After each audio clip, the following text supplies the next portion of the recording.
salamat. Sabihin mo, salamat. Wala na nga rin ni Kim. Hari mo, ito rin na daag kulong. Itong sa taas. Sobra. Kasi hindi na siya pwedeng ikulong.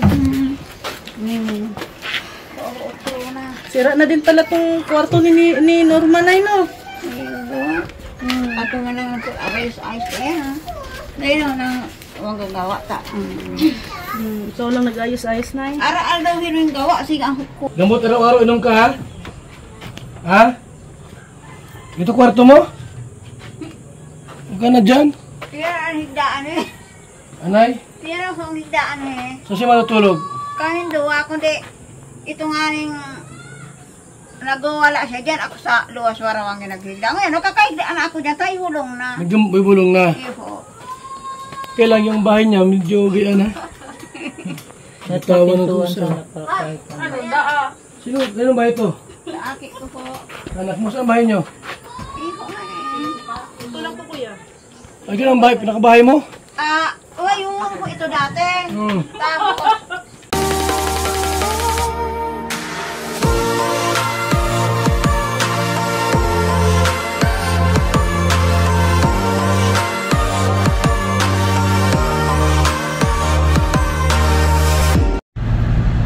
Kalingap, galing kami ng Naga City at pinagamot namin si Norma, yung dalaga po na na-depress dahil iniwan po ng jowa, ng boyfriend. Kasi nasiraan po ng bait, mga kaibigan.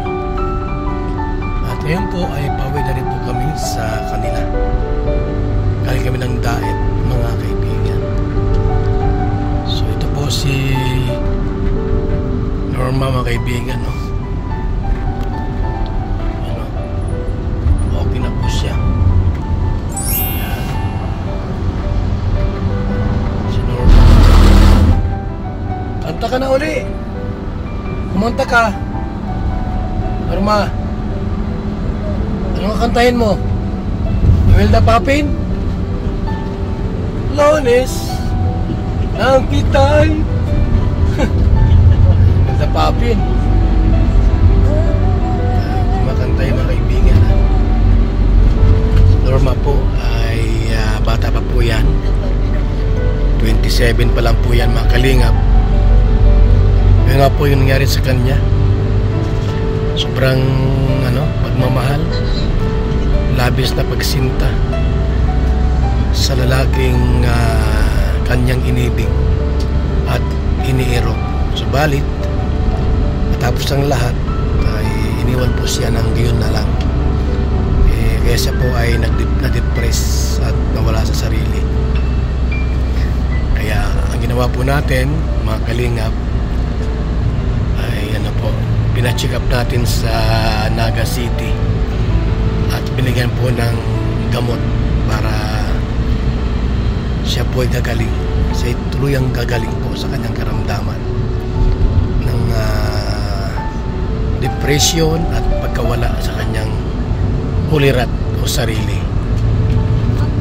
Shout out sa ating lahat. Magandang araw po, mga kalingap. Pinagbibiyahe ngayon dito. Kaya driver po, mga kalingap. Yan o. May pinasa Bicol Park. Sigsag na ito, mga kalingap. Naunahan po, sigsag na po ito. Yung Virgin Forest, katawagin. Virgin Forest. Yan. Tayo, mga kaibigan. Barangay. Yan na tayo sa kaliwa. Yan po. Tayo pa kaliwa dyan. Barangay Napulidan. Doon tayo. Wala bang kasalubong? Wala. Diretso tayo. Oops, may kasalubong. Mga kalingap. May kasalubong. Yan o. Buti at naunahan natin dito. Barangay Napulidan. Welcome. Dito tayo ngayon sa Barangay po nila. At ihatid po natin si Norma po sa bahay po nila. Mga kalingap, mga kaibigan. Tayo. Si Norma.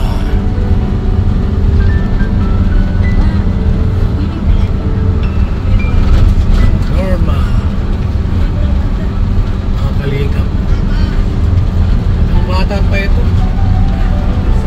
Norma po, matang-bata pa ito mga kalingap. Yes, ready. Kumanta na.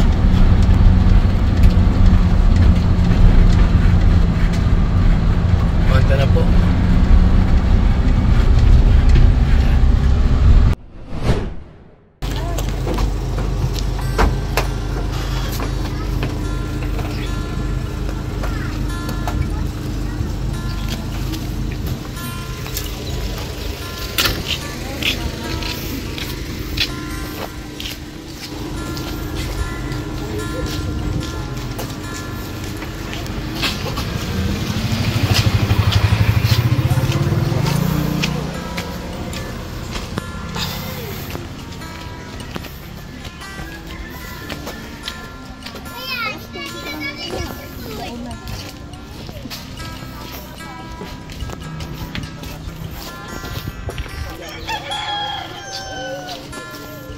Sabi ni Kuya Bal, wag mo na daw ikulong si Nini. Si Norma. Oh, Kim, tanggal na rin yung pako na yun. ang galing na ito. Wala na daan ikulong. Huwag mo na siya ikulong. Kaya ka naman yung ikukulong.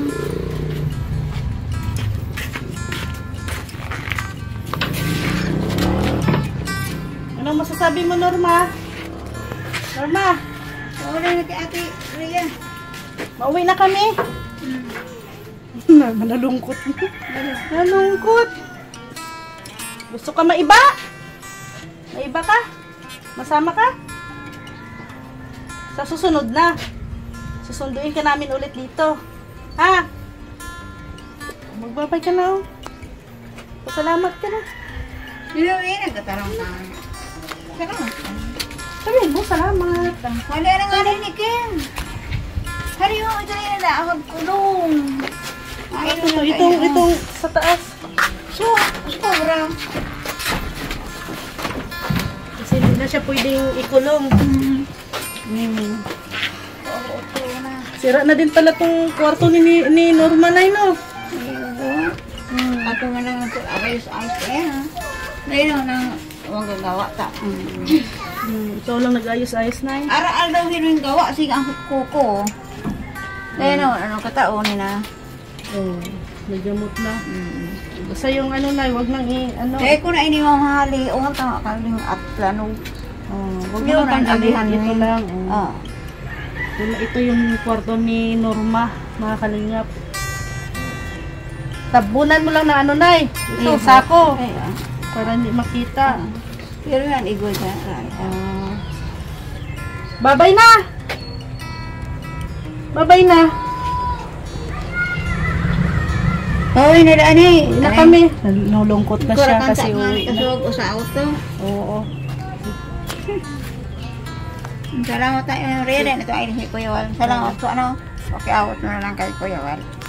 Salamat sa kay Kuya Wal sa tawang niya po kaning hulong para kay Norma.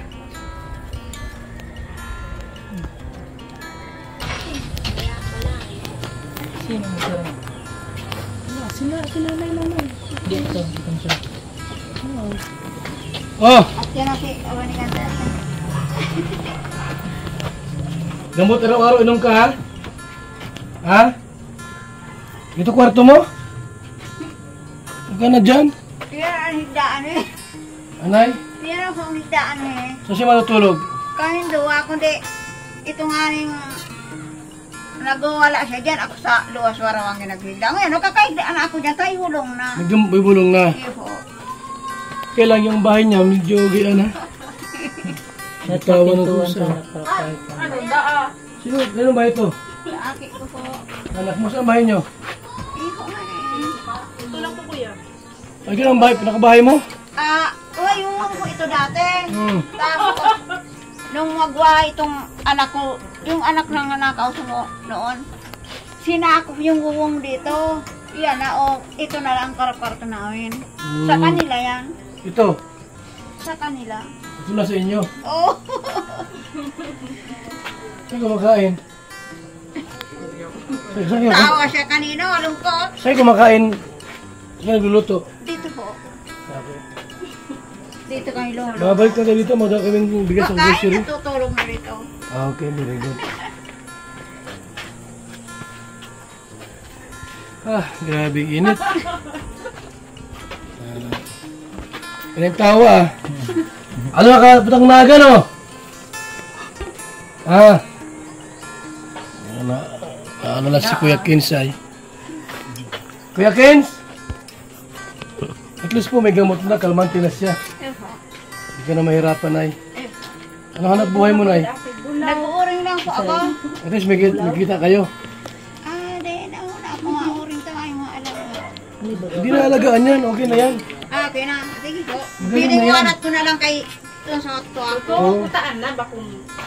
Siya na lang nga. Galing na ito kahit ano, hindi na maali-halit. Magkakatrabaho na ako. Kasing gamot na lagi-lagi ha. Iyo po. Maghanap buhay lang kayo. Balik ko lang, may dala kong bigas dito. Grocery. Ha? Salamat po, Kuya Wal. Oo. Dapat to ipa-extend yung bahay hanggang dito na yun. Makihin, pwede no. Para malawak-lawak konti ang tulugan nyo. Ito na ang pinakabahay nyo. Yung dalawa. Ang guwong sa kanila nga yan, sa anak ko. Oo. Ito lang sa amin, wala. Hindi, hanggang dito no, i-extend mo dito. Pwede na po. Para malawak-lawak. Sige, pagawa natin yan. Norma! Alis na ko ha! Alis na kami! Hi! Ate Rhea, Dito kami next week.